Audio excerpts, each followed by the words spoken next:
I walked up the limestone steps of the cathedral, my black veil hiding eyes that were swollen from 3 straight days of crying. The morning air was cold against my face as I reached for the handle of the heavy oak doors, desperate to see my father Pascal one last time before the funeral service began. My heart was already breaking, but I needed to say goodbye. A massive security guard suddenly stepped directly in front of me, blocking my path completely. He was at least 6 feet tall and built like a wall. "Private event," he grunted, checking a clipboard in his hands. "Name?" "Oriel," I said, my voice shaking with confusion and grief. "I'm his daughter, his only daughter." The guard scanned down the list slowly, running his finger along the names. Then he shook his head firmly. "I have specific instructions from the widow. No Oriel allowed on the premises. You need to leave immediately, or I'm authorized to use force to remove you." Behind him, the door cracked open slightly. Nella, my stepmother, slipped out into the sunlight. She wasn't grieving at all. She was wearing a designer black dress that I knew she'd bought just yesterday with Dad's credit card because I'd seen the receipt. "Go home, Oriel," she said with a cold smirk on her face. "This funeral is for family only." My name is Oriel, and she had just made the biggest mistake of her entire life. I didn't scream at her. I didn't fight with the security guard or make a scene on the church steps. Instead, I turned around and walked back down to my car in the parking lot, my entire body shaking with rage. My hands trembled as I opened the driver's door. Nella thought she held all the cards in this situation because she had the marriage certificate. She thought being Dad's wife gave her all the power, but she had forgotten one crucial thing. My mother died of cancer when I was only 10 years old. Dad bought a family burial plot immediately after her funeral, a massive private mausoleum with space for 4 people. It was his way of making sure we'd all be together eventually. When I turned 18, Dad transferred the property deed to me for tax purposes. His lawyer Emric had handled all the paperwork. I opened my car's glove box with shaking fingers and pulled out the laminated property deed. The paper felt heavy in my hands. Dad wasn't buried yet. The funeral was just a service. And legally, she couldn't put him in the ground without my signature as the property owner. I smiled grimly and started my car. Nella had no idea what was coming. I drove straight from the cathedral to the funeral home, my tires screeching slightly as I pulled into the parking lot. I walked inside and slapped the deed down hard on the desk of Lennox, the funeral director. He looked up, startled by my sudden entrance. "You have a body scheduled for interment at Greenlawn Cemetery, plot 404, I said clearly, my voice steady now. "I am the legal owner of that plot. I did not authorize any burial there." Lennox's face went completely pale. He picked up the deed with trembling hands and examined it carefully. "But Mrs. Nella said she had all the necessary permissions," he stammered, sweat forming on his forehead. "She signed all the paperwork yesterday. Mrs. Nella is currently a tenant in my father's house," I cut in sharply. "But I am the landlord of his grave. If you move his body even 1 inch toward that cemetery without my written permission, I will sue this establishment for desecration of private property." "Do you understand me?" Lennox nodded quickly, reaching for his phone. "I need to make some calls immediately. Please wait here." I sat down in the lobby and crossed my arms. The game had just begun. I went home and waited in my small apartment. I made myself a cup of coffee even though my hands were still shaking. My phone rang exactly 10 minutes later. The caller ID showed Nella's number. I let it ring 3 times before answering. "What did you do?" she shrieked into the phone, her voice high and panicked. "The hearse driver is refusing to move the body. All the guests are waiting at the cemetery. You're ruining everything." "I thought the funeral was for family only," I replied calmly, taking a sip of my coffee. "Since you made it very clear this morning that I'm not considered family, my property isn't available for use. You'll have to find somewhere else to bury him. I hear the City Paupers Field has openings this week." There was a long silence on the other end. I could hear her breathing heavily. "You can't do this," she finally said, her voice dropping to a threatening whisper. "He was my husband." "And he was my father," I said. "For 28 years, you've known him for 3. Do the math, Nella." I hung up on her and turned off my phone. Let her panic. Let her scramble. She deserved every second of the chaos I'd just created. An hour later, someone banged loudly on my front door. I looked through the peephole and saw Dorian, my stepbrother, standing there with his fists clenched. He was Nella's son from her first marriage, always the golden child in her eyes. I opened the door but kept the chain lock on. "You're embarrassing Mom," he shouted, his face red with anger. People are posting about this on social media. Just sign the release form and stop being so selfish. I noticed he was wearing Dad's expensive watch and holding keys in his hand. Behind him in my driveway sat Dad's vintage Porsche, the beautiful red car that Dad had promised to give me when I graduated college. "Nice car, Dorian," I said slowly, my eyes narrowing. "Enjoy driving it while you can.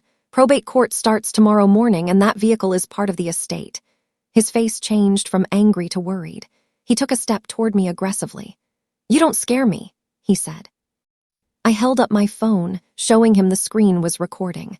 "I'm live streaming this entire conversation. Say hi to the internet watching right now." His eyes went wide and he practically ran back to the Porsche. He sped away, leaving tire marks on my driveway. The next morning, I met with Imric at his law office downtown. He was Dad's longtime lawyer, a man in his 60s with kind eyes but a sharp legal mind. He looked absolutely exhausted when I walked in. "Oriel, I'm not going to lie to you. This situation is a complete mess," he said, rubbing his temples. "Nella is claiming there's no will. If that claim stands up in court, she gets everything as the surviving spouse under state law." My heart sank. Everything Dad had worked for would go to that woman. But then Imric stood up and locked his office door. He walked to his safe and pulled out a manila folder. "However," he said quietly, "Pascal came to see me exactly 3 weeks ago. We drafted a new will together. It wasn't officially filed with the court yet, but I have the original signed copy right here." He opened the folder and showed me. There was Dad's signature, clear as day. But then Imric showed me another document that made my heart stop. "There's more, Oriel.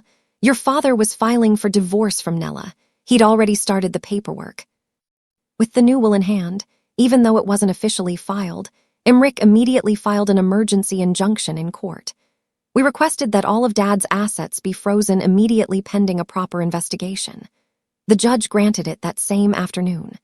The funeral Nella had planned was supposed to be a lavish $50,000 event, all paid for by Dad's estate. She'd ordered expensive flowers, a fancy reception, catered food, and an open bar. Suddenly, all of Nella's credit cards, which were linked to Dad's bank accounts, stopped working. I got a call from the funeral home. "Ma'am, Mrs. Nella's payment for the upgraded casket just declined," Lennox told me. "What should I do?" "Follow my instructions only," I said. Then I got another call. The caterers at the planned wake had started packing up all the food because their payment had bounced. Guests were arriving to an empty room with no food and no drinks. My phone buzzed with a text from an unknown number. It was a photo of Nella screaming at the catering staff. I saved it. Everything was falling apart for her, and I felt no guilt whatsoever. That evening, Nella went on Facebook and posted a long, tearful video. I watched it from my couch, my blood boiling. She was crying dramatic tears, her makeup running down her face. "My stepdaughter is holding my husband's body hostage," she sobbed into the camera. "She's a greedy, jealous girl who only wants his money. She won't let me bury the man I love. Please, share this and help me get justice." The video started getting shared immediately. Hundreds of shares became thousands. People who didn't know me or the situation started commenting horrible things. "What kind of monster won't let a widow bury her husband? She should be ashamed of herself. Someone needs to teach this girl some respect." I read comment after comment calling me terrible names. People were saying I was evil, heartless, a disgrace. I felt sick to my stomach. I wanted to hide, to delete all my social media and disappear. But then I realized something important.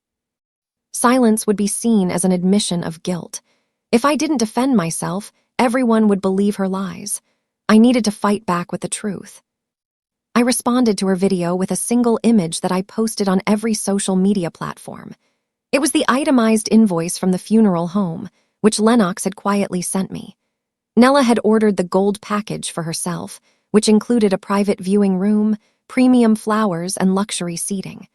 But for Dad, she'd ordered the standard basic coffin, the cheapest option available. Even more damning, she had charged a $5,000 grief consulting fee to her best friend's company, essentially paying herself. I captioned the post simply, "She's not grieving him, she's invoicing him." I added screenshots of the credit card statements showing her shopping spree the day after Dad died. Designer bags, expensive jewelry, a spa day. The public sentiment flipped instantly.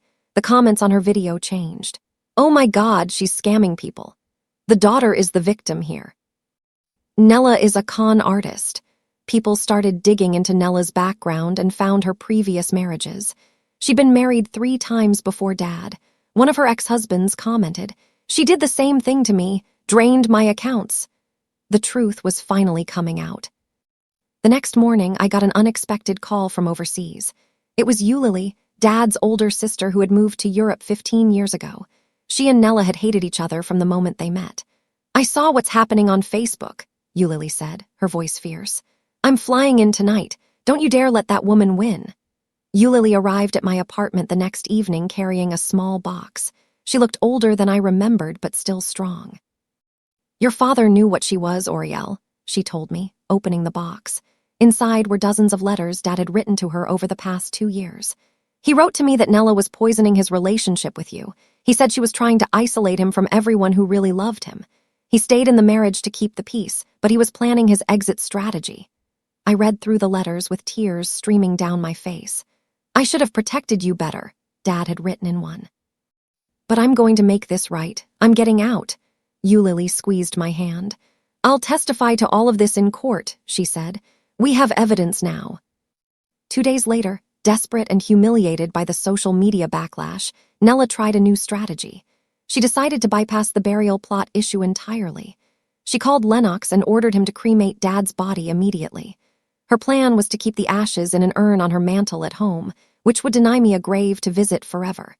Lennox called me in a panic, whispering into the phone.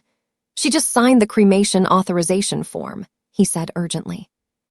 "I legally can't stop the process unless you have a court order. The crematorium is scheduled for 4 o'clock this afternoon."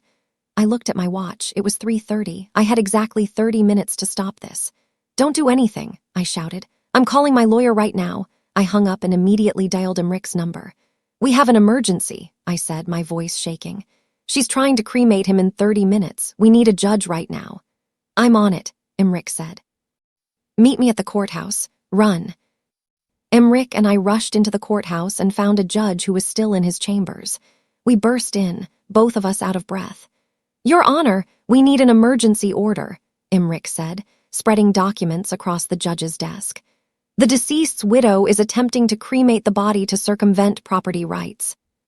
We argued that as Dad's biological next of kin, and with the pending divorce papers proving the marriage was ending, Nella's legal rights were superseded by mine regarding what happened to his remains. Even more importantly, the unsigned will clearly stated that Dad wanted to be buried next to my mother in the family plot.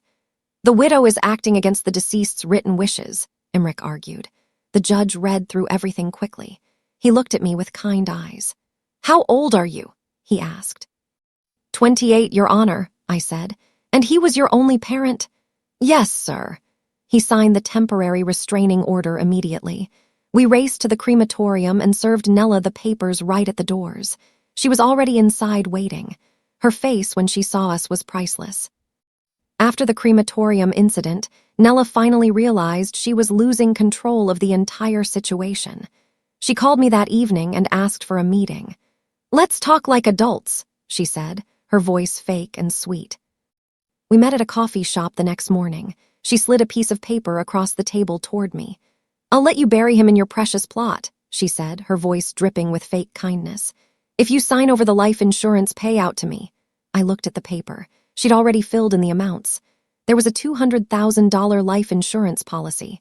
"That's all you care about," I said quietly. "The money, not Dad, not his memory, just the payout." She leaned forward, dropping the sweet act entirely. "Don't be naive, Oriel. Everything is about money. Your father knew that. Why do you think he married me?" Her words felt like a slap. "Sign it," she demanded, "or I'll make your life hell." I stood up. "Talk to my lawyer," I said and walked out. She had just admitted she never loved him. I recorded the whole conversation on my phone. I sent the recording to Imrich immediately. He listened to it and started laughing, which confused me. "What's funny about this?" I asked. "She's threatening me." "Oriel, look at this life insurance policy she wants so badly," Imrich said, pulling out another document. He pointed to a small section in the fine print. "This policy has a specific spousal exclusion clause. If divorce proceedings have been initiated before the death, the spouse gets nothing." My heart started beating faster. "And Dad initiated divorce proceedings. He sent me an email formally requesting it the day before he died," Imrich said, showing me his phone. It's time-stamped. That email counts as initiating proceedings under state law. The money wasn't hers at all. It belonged to the estate, which meant it would be tied up in probate. Or, more likely, it would eventually come to me as the sole heir according to Dad's unsigned will. Nella had been fighting for money that was never going to be hers. All of this had been for nothing. When Nella realized the insurance money was gone, she did something desperate and stupid. She launched a GoFundMe campaign titled, "Help Me Bury My Husband, Cruel Daughter Refuses to Pay." The description was full of lies about how I was keeping Dad's body hostage and refusing to help with funeral costs. Strangers who didn't know the real story started donating immediately. $5 here, $20 there. Within one day, she'd raised over $10,000 from kind people who thought they were helping a grieving widow. I felt sick when I saw it. She was literally scamming good people. I immediately reported the GoFundMe for fraud. I submitted copies of the property deed, the frozen bank accounts showing Dad had plenty of money, and screenshots of her shopping sprees. GoFundMe investigated quickly. They froze all the funds within 48 hours and sent her a letter saying she was under investigation for wire fraud. The donations would be refunded to the donors. Nella was now potentially facing federal criminal charges. She'd gotten so greedy that she'd crossed into actual crime. As Imric dug deeper into Dad's finances, we discovered something that explained why Nella was so desperately aggressive about getting money. She wasn't just greedy for luxury items. She was drowning in debt to dangerous people. Nella owed $50,000 to a man named Caius, a known loan shark in the city.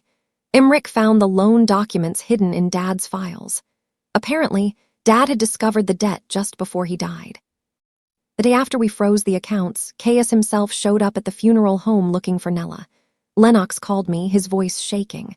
"There's a very scary man here asking about Mrs. Nella," he whispered. "He's talking about money she owes him. Should I call the police?" "Not yet," I said. "Just tell him she doesn't have access to any funds right now." This changed everything. Nella wasn't just fighting for comfort and luxury. She was fighting for her safety. She owed money to people who didn't accept excuses. This made her not just greedy, but actually dangerous. I needed to be more careful. A few days later, I decided to visit the cemetery plot to start preparing for Dad's real burial. I wanted to make sure everything was clean and ready. When I arrived at the mausoleum, my heart dropped. Someone had spray-painted my mother's beautiful marble headstone. The word witch was scrawled across it in bright red paint. I felt tears spring to my eyes.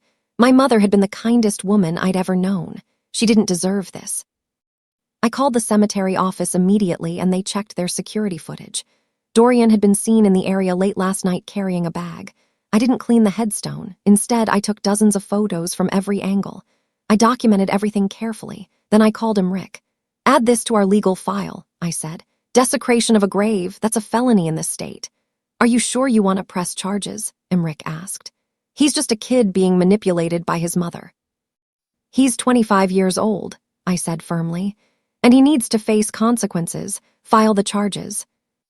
That evening, my phone rang from an unknown number. I answered cautiously. It was Dorian. His voice was shaking and scared, completely different from his angry attitude at my door days ago.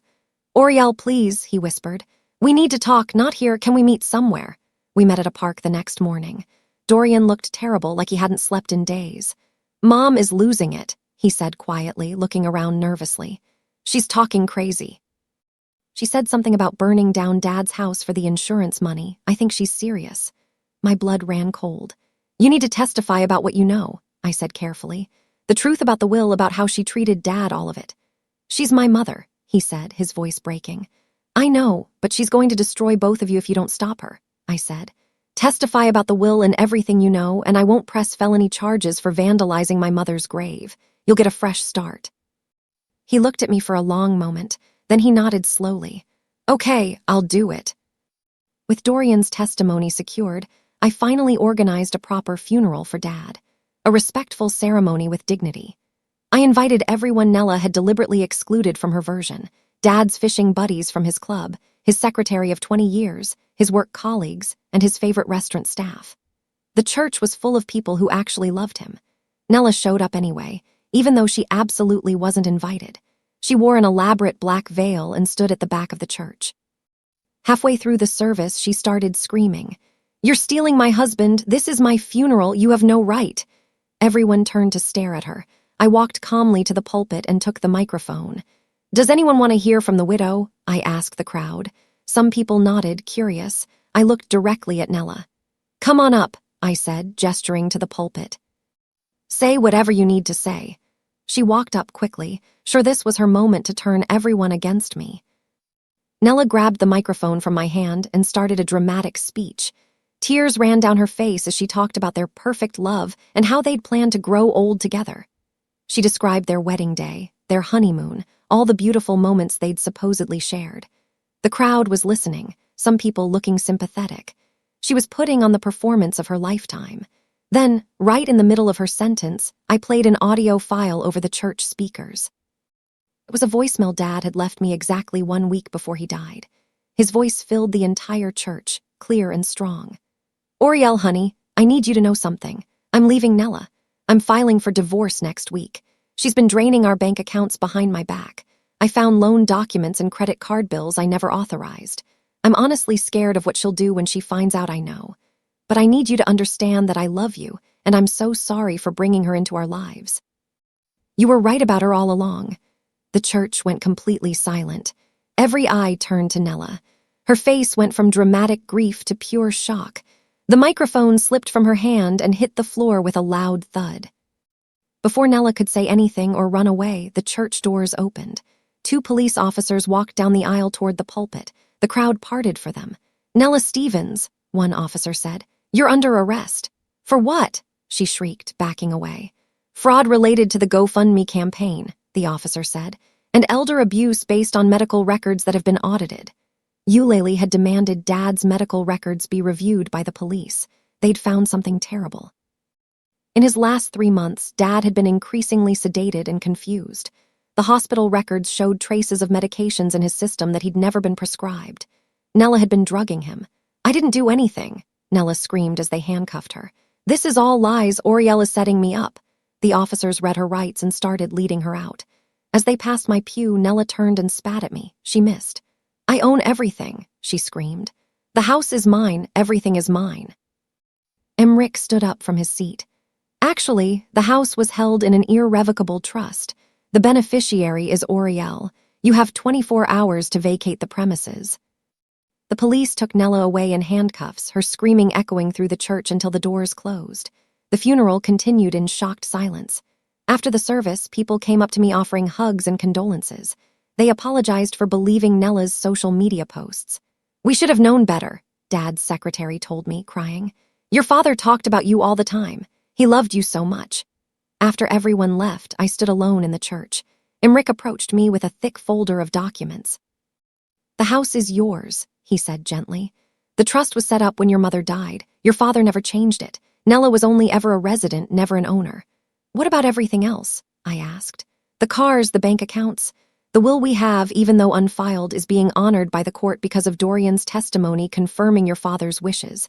It's taking everything to probate, but you're the sole heir. Nella gets nothing." She hadn't just lost the funeral.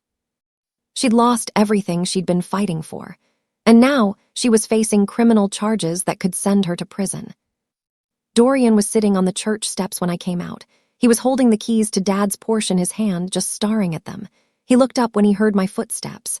"I watched my mom get arrested," he said quietly. "I know I helped you make that happen." I sat down next to him on the cold stone steps. Neither of us said anything for a moment.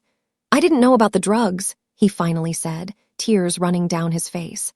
"I swear I didn't know she was doing that to him." I thought he was just getting old and tired. I believed him. Dorian had been manipulated by Nella his whole life. He'd been raised to think her behavior was normal. "I'm sorry about your mom's headstone," he added. "I was angry and stupid. She told me you were trying to steal everything from us." He held out the Porsche keys to me. "These should be yours. He promised you this car." I looked at the keys for a long moment, then I pushed his hand back. "Keep the car, Dorian," I said. "Just go. Start over somewhere else away from all this toxicity." He stared at me in disbelief. "Really? Really?" I said. "But stay away from your mother. She'll drag you down with her." He nodded and stood up. "Thank you, Oriel. I'm sorry for everything." He drove away in the Porsche, and I never saw him again. The next day, we finally held the burial. It was small and private, just me, Eulalie, Emric, and a few of Dad's closest friends. The sun was setting, painting the sky in beautiful shades of orange and pink. Lennox had handled everything perfectly. We decided on cremation after all, but on my terms, done with respect. I held Dad's urn in my hands as we walked to the mausoleum. My mother's headstone had been professionally cleaned and restored. The red paint was completely gone.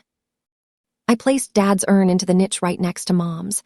They were together again, just like he'd wanted. "I'm sorry it took so long, Dad," I whispered. "But you're home now." I locked the mausoleum door with my key. The deed to the property was safely in my pocket. The plot was secure. The legacy was protected. Nella couldn't touch this place ever again. We stood there in silence as the sun disappeared below the horizon. Eulalie put her arm around my shoulders. "He's at peace now," she said softly. "And so is your mother." For the first time in weeks, I felt like I could breathe. A week later, I returned to my childhood home, the house where I'd grown up with Mom and Dad. It was legally mine now, transferred through the trust. I stood on the front porch holding the new keys the locksmith had just given me. I'd had all the locks changed that morning. Inside, the house still smelled like Nella's cheap perfume. It made my stomach turn. I walked through each room, opening every window to let fresh air flow through. In the master bedroom, I stripped the bed completely and threw away all the sheets. I would replace everything she'd touched. I sat on the edge of the bare mattress and called Lennox. "Send the final bill for Dad's funeral to the estate attorney," I said, "and add a generous bonus for your patience through all of this." "Already done," Lennox said kindly. "And Oriel, I'm sorry for your loss. Your father was a good man." I hung up and looked around the room. I was an orphan now, both parents gone. But for the first time in years, I wasn't a victim anymore. I'd fought back against someone who tried to take everything from me. The house was mine. The plot was mine. Dad's memory was protected. I walked to Dad's study and sat in his leather chair. On the desk was a framed photo of the three of us, Mom, Dad, and me, from years ago when life was simple and happy. I picked it up and smiled. "I kept my promise, Dad," I said to the photo. "I didn't let her win." The plot was closed. The fight was over, and I was finally free.